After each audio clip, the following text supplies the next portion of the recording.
Hey everybody, it's Jason Blaha here, and once again it's time for the Monday Q&As. So let's knock this out. First question. Hi Jason, a long time ago you had a video regarding hypertrophy using a little rest between sets, 3 explosive reps. You did this with Pendlay rows and behind the neck push press. I just want to know, is there some other exercises you would recommend for this? Also, would doing deads or squats be beneficial or harmful with possible degradation of form in the latter sets? Good question. Actually, this will work because, again, you're doing it explosively. Any exercise that is a big, heavy compound that you can train explosively. So any sort of press that you can bring to a dead stop. It could be the bench press. It doesn't have to be the push press or behind the neck press. I happen to like those. But squats and deadlifts, absolutely. Like front squats, variations of the deadlifts, any of those things could be used for this. However, you are right. Degradation of form on squats and deadlifts, particularly in those later sets, could be dangerous. So you need to focus on keeping that technique perfect and making sure that your form doesn't degrade, and that can be hard to do when you're doing 10 sets of 3 for speed and power with short breaks. But the thing is, picking the correct weight will allow you to get away with that. If you can't complete all 30 reps with good form, the weight's probably too heavy, or you haven't built up enough strength stamina in order to achieve that yet, so you need to work on that. All right, next question. Just got into powerlifting, been competing for almost a year and love it so far. Love the atmosphere during the meet, supported people cheering for you and new friends I made. However, my parents are extremely negative, discouraging, and unsupportive about this. They think it's dangerous, unhealthy, and it'll have joint problems later in life. I explained them that the strength training is beneficial for joint health. All right, I'm not going to read all of this. You guys can read it down below later. He's asking for help with dealing with his parents. My first question is, do you live with your parents still? Are you under 18? If you're under 18, you're going to have to listen to your parents and you're going to have to respect them. And the thing is, you may not know everything. In fact, powerlifting done incorrectly can be detrimental. I know a lot of people with a lot of injuries. I also know a lot of people who train smart, balance everything out. They play the long game and they don't get many injuries, if any.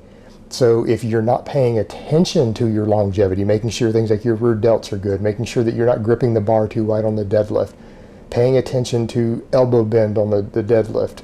There's a lot of things that can contribute to injury. So if you're not building up all those support muscles and training smart, your parents might very well be right. And when we're younger, we might think we know everything because we've read a bit online, but our parents are still going to be concerned, and maybe their concerns are valid, even if you don't realize that they are. And powerlifting can very much be dangerous for those things if it's not done carefully and correctly. So I fully understand their concerns. Powerlifting is a sport that we do out of love for the sport, love out of being strong and powerful. And parents are not always going to approve of those things, and that's understandable, and you need to listen to your parents and respect them when you're living under their roof. Now, if you're over 18 or you are ready to move out or you have moved out, then go ahead and move out. Go do your own thing. That is part of being an adult and being a man, is that you make your own life decisions and your own life choices, and it doesn't really matter what other people think. When your parents no longer have a say in your life, you tell them, I appreciate your advice, but I'm going to do what I want, and I would appreciate it if you didn't criticize it all the time. Be respectful to your parents, but you do your own thing. That is just part of being a man. That is part of being an adult. And when you are truly an adult and you're living out on your own and you are supporting yourself, then you don't really have to listen to what other people think about your lifestyle choices. You can listen to be respectful to your parents, but tell them at the end of the day you're going to do their own thing, and you would really rather not hear it. All right, next question. Jason, when is it appropriate to be performing beltless deadlifts, and is it safe to train them up to 5 reps? You guys see me doing them in 3 to 5 reps all the time, beltless. When is it appropriate to train deadlifts without a belt? When you are not about to compete with a belt in a meet. If you're not within, say, 6 to 8 weeks of doing a competition where you're going to wear a belt on the deadlift, it's appropriate to train the deadlift without a belt at any point outside of that.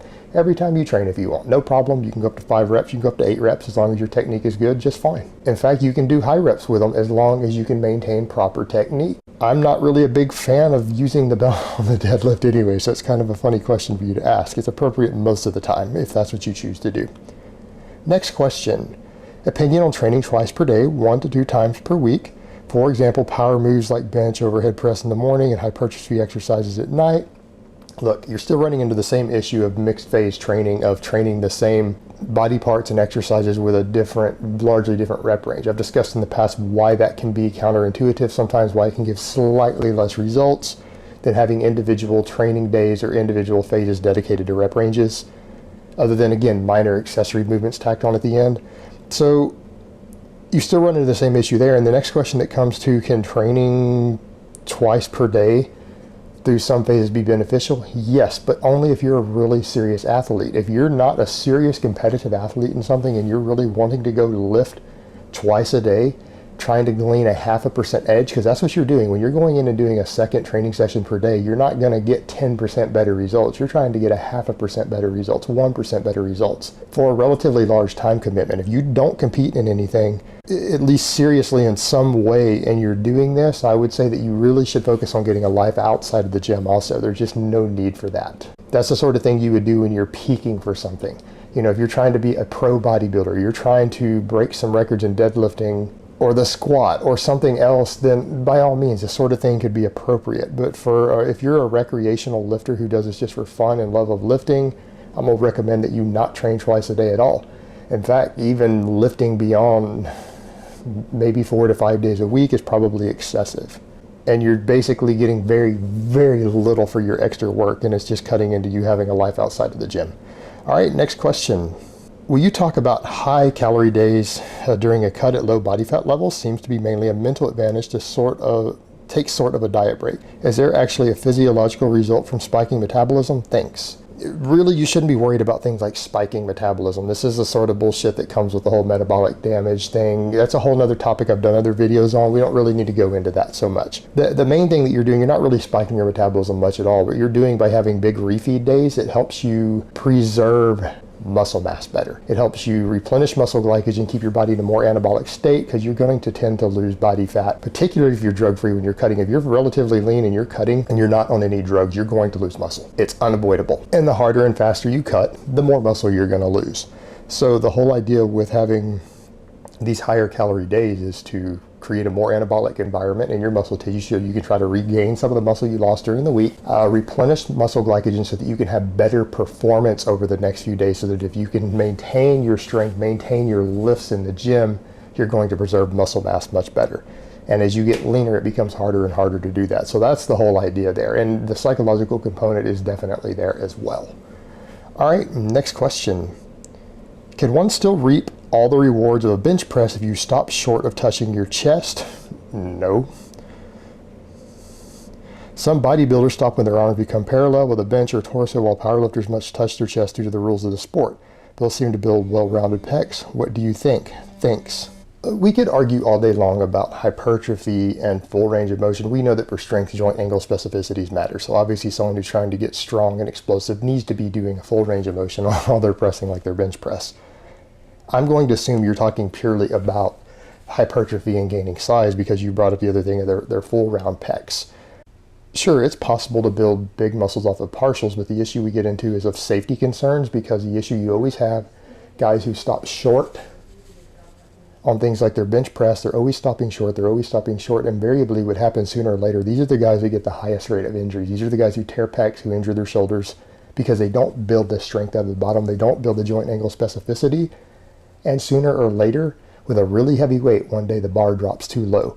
Their joints and connective tissue are not prepared for that heavy weight through that range of motion that they never trained with a heavy weight. And so when they do slip and it goes too far, they get close to muscle failure, and it does that, they have a much higher rate of injury. So it's a good way to get yourself hurt. Contrary to what a lot of people are thinking, that doing the partials is going to be less injury prone. No, you're going to have a higher chance of injury as a result of that. So I don't recommend that you do it purely for that purpose. It's not that you're going to build less size. If your goals are purely bodybuilding, is that you have a higher chance of getting hurt that way in the long term. And so I wouldn't advocate it for that, even if the results could be equal. All right, next question.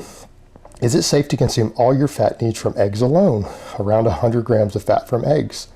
I've always wondered this, but there seems to be inconclusive information about the safety of egg cholesterol, etc. I would say that for any long period of time, getting all of your macronutrients from any source for one macronutrient isn't a good idea, just for nutrient diversity. I mean, you're going to eat no fat but eggs. How are you going to pull that off? You're going to limit yourself to nothing but fat-free foods other than eggs. That's going to be really difficult to do, and it sounds like an absurdly restrictive diet. So there's the practical element of that, but then from the nutrition end, let's cover the fact that, okay, you're going to eat 100 grams of fat. That's a fair amount, but depending upon your dietary needs, it might not be unreasonable. Well, if you're getting all of your fat from eggs, you're still going to get less than a total gram of omega-3 fats per day. You're going to have a potential dietary deficiency. So no, you're not getting enough omega-3. You're probably going to need to supplement in a little bit of omega-3 fat or eat an omega-3 rich fat source in addition to that, because you're going to be deficient. As far as the rest of your fat, it's perfectly fine. There's no issues there. And fat from eggs in large amounts, as long as you're not consuming a big calorie surplus and your lifestyle isn't unhealthy, is not going to harm you. All right, next question. I know your stance on the use of drugs and the way pros athletes deal with the question, but what are your thoughts on Lee Preist? He doesn't seem to have to bow to any sponsors and is adamant about the low doses he uses. Is he just another bullshitter? Look, I'm really not interested in getting into a big beef or fight with Lee Preist. I really don't care that much about him or his opinion. I'm not that big into bodybuilding. I obviously know who he is. As far as the claimed low doses, I've heard what he claims to use. And here's the thing you guys got to remember with a lot of bodybuilders. If you guys have been around bodybuilders, serious bodybuilders, they very frequently shortchange their doses. And we know that most of them, and none of them are really using the type of doses Boston Lloyd claims and some of these other people. They're not that high. And a lot of them have amazing genetics and respond well. They might get better gains than you do on a lower dose just because they genetically respond better to the drugs. However, there's this bragging rights thing among pro bodybuilders where they all try to claim that they use less drugs than another pro bodybuilder, even when they're talking among each others, so that they can, one, claim that they have superior genetics, and two, claim that their training methods are better. They just know more, so they get away with less drugs. And so it's very, very common for them to lie and bullshit about the amounts they use.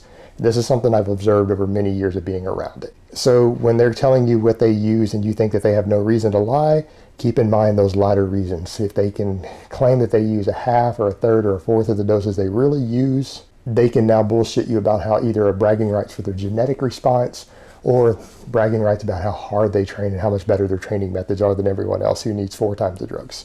Just keep that in mind. All right, guys, but that's really all I have to say on that today. I hope it's been informative, and I will talk to you guys next time in part 2.